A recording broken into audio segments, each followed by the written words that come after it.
So we've been focusing on multiplication the last few Fridays, so today we're going to move on and look at a little bit of division. Before we get started on our written methods, I'm just going to remind you of a little visual of what division actually looks like when we're doing it. So you can see here I've drawn out some dots. Let's count them together. I've got 1, 2, 3, 4, 5, 6, 7, 8, 9, 10, 11, 12, 13, 14, 15, 16, 17. So I have got 17 dots here, and I'm going to divide those 17 dots into 3. So what I can do is I can take groups of 3 and see how many I get. So there's one group, 2, 3, 4, 5, and you can see I've got 2 dots left over, so I've not quite got enough to make another group of 3. So 17 divided into groups of 3 gives me 1, 2, 3, 4, 5. With 2 left over, and we write that as remainder 2. So that's just a little visual of what actually division looks like, but today we're going to be focusing on using the written method for division. So let's have a quick reminder of what that looks like. Okay, so division looks quite different from every other sort of chimney sum that we do, written method that we do. And what we do is we actually have our numbers that we start with at the bottom of the sum, and our answer ends up on the top. So it's almost reversed, and it is the only one where we actually start with the biggest digit rather than the smallest digit. So this is how we draw it out. A lot of people get confused and start doing their working underneath, but division is just a little bit different from our addition, subtraction, multiplication, because we do their working out sort of on the top rather than at the bottom, and instead of starting with the smallest digit, we start with the largest, so in this case the hundreds. So we start off by going and looking at the number 6, so this is 600. So how many 3s, groups of 3, can we get out of 6? So I can get 3, 6, that's 2 groups of 3, and I have no more left over. I've taken all 6 away. Now, how many groups of 3 can we get out of 0? This is an important one because if we try and get anything out of 0, there's already nothing there. We can't take any 3's out of something that doesn't exist, so our answer is 0. And then here we've got how many groups of 3 can you get out of 3? 3 divided by 3 is 1. So the answer to 603 divided by 3 is 201. Let's try another one. Let's look at a slightly bigger number. Now, just like any of the rest of them, making the number bigger doesn't actually make it any harder, it just makes the sum longer. We just do the same thing a few more times. So we're starting off with our biggest digit again, and remember, we don't start off with our units for this one, we start off with our biggest digit. So how many groups of 5 can you get out of 7? 7 divided by 5. I can get 1 5 out of the number 7, and I have 2 left over. So I took 1 out, which brought me to, we'd take the 5 out, which would leave us 2 behind. So we bring our 2 next door like this. Okay, so we can see I've divided it, and I've brought my 2 next door because that was what I had remaining or left over. Now, how many 5s can we get out of 29? Let's count. 5, 10, 15, 20, 25. Can I get 30? Nope, not quite got enough. So I can get 5 5s out, which would take 25 out. And then I have 4 left over to get from 25 to 29. So I took 5 5s out, which would be 25, and then I had 4 left over, so I brought them next door. Again, let's count up in our 5s, our 5 times table. 5, 10, 15, 20, 25, 30, 35, 40, 45. So we can see there, I got a total of 9, which brought me up to 45. So I took out 9 5s, that brought me up to 45. How many have I got left over out of 47? 2 more. Bring them next door. Okay, we've got 24 divided by 5. 5, 10, 15, 20. Can I get another one? Nope, not got enough. So I can take 4 groups of 5 out. That brought me up to 20, so there would be 4 left over. All right, and then finally, we've got 45 divided by 5. 5, 10, 15, 20, 25, 30, 35, 40, 45. So I've got 9 out and none left over. So my answer to 79,745 divided by 5 is 15,949. Let's look at another one.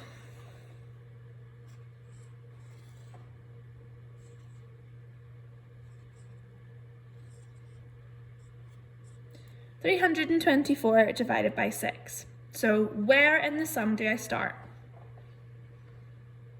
So I start with my hundreds because it's my biggest digit. So how many 6s can we get out of 3? So if I've got 3, how many 6s can I get out? Can't get any out, I don't have enough. So I write 0 here, cross my 3 out and take it next door because I've brought it over there. So I couldn't get enough out because 3 is smaller than 6. I couldn't take any 6s out of the number 3. So I brought it next door. Now let's count how many 6s we can get out of 32. So we'll go up in our 6 times tables. 6, 12, 18, 24, 30. Can I get any more? No, I couldn't go up to 36, which would be my next one. So I got 5 6s out, which brought me up to 30. And I've got 2 left over. So I took them next door. Let's count up for our 24s. 6, 12, 18, 24. How many did I get? 4, and none left over. Okie doke. So hopefully that's helped just refresh your memory about division. We did do that earlier this year, but it is one of the ones everyone finds quite tricky. Let's try one where it's not quite as simple and we will end up with a remainder.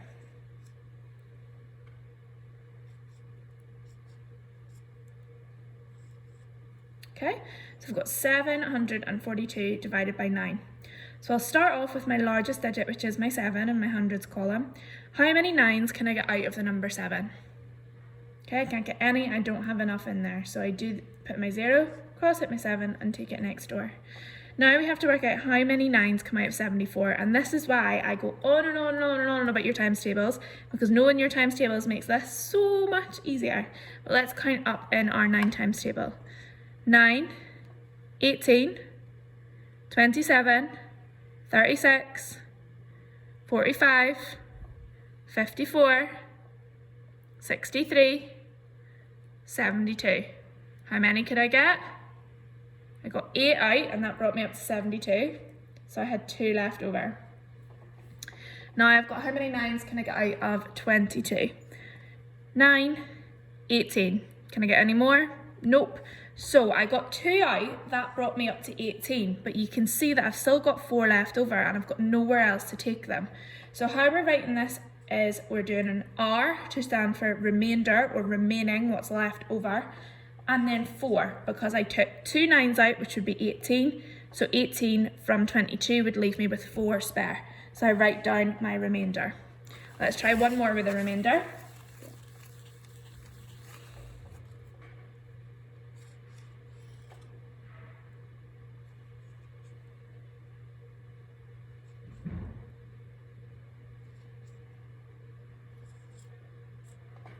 (9,901) divided by 3. So let's go through, reminding us we start with our largest digit, in this case the thousands. So how many 3s can we get out of 9? 3, 6, 9, I got 3. How many 3s can I get out of 9 again? I'll get 3, and again nothing left over. How many 3s out of 0? If we've got 0, we can't get any out because there's nothing there. How many 3s can I get out of the number 1? Can I get any? Nope, there's not enough there to take 3 away, there's only 1. So I would write 0 and remainder 1 because my 1 is left over at the end. So hopefully that has refreshed your brain on how to do division sums both with and without remainders. Now, if you know your times tables, you will absolutely fly through these. If you don't, you'll probably find it harder. I have been posting loads of times tables practice activities every week for you. That's why we've taken this time in lockdown to spend one lesson a week purely focusing on our addition, subtraction, multiplication, division. So hopefully you will have improved your times tables while you have been off school with all of those practice activities I have given you. But you might find that when you're doing the division sums, it is helpful for you to write out your times tables to help you. So say, for example, you were doing the sum 121 divided by 6. Now you know that this needs your 6 times tables. So what you could do at the side is write out your 6 times tables. So you could do 1 times 6 is equal to 6, 2 times 6 is equal to 12, 3 times 6, 18, 4 times 6, 24, and so on and so forth. But then what happens is when you go to do your actual sum, you'll find all the answers are already here for you. So let's have a look at what I mean by that. How many 6s can we get out of 1? We can't get any, so we bring it next door.